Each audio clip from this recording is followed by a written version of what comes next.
Because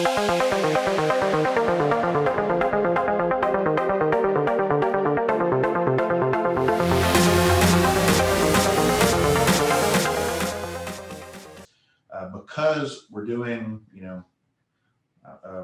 500 million to a billion and a half dollars in transactions a year, and we're doing 2,000 transactions, we create a lot of sawdust. And the sawdust is what you're talking about, these transaction metrics that says, this asset in Howard County had 12 bidders and went for this many months cash flow, and it equated to a PV value of, 10 or 9, and there's this value attributed to upside. And then this other asset in Reagan County had these different metrics, or, so we're able to use that to kind of use the comps to get a good feel for what the asset should sell for. Again, metrics and comps, the stuff that we have from 2008 or 2012 or 2015 isn't very applicable anymore. Unfortunately, it goes stale relatively quick in a dynamic market.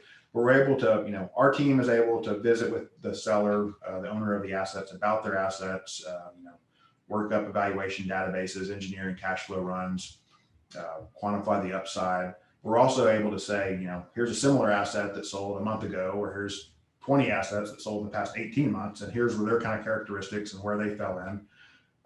And so we can guide them on that. Our success rate, we're very proud of our 82% success rate, and that really holds true kind of year in and year out. One, the sellers are engaging us to sell the asset in the first place. I mean, it's not somebody that doesn't want to sell their asset. They've come to us, or we've come to them, and we've convinced them to sell their asset with us. So they have that in mind already. We bring a lot of people to the table. So if a typical sales package may have 300 or 400 unique companies access the data room. It may have, on average, especially royalties and minerals, probably about 15 to 16 unique financially qualified offers.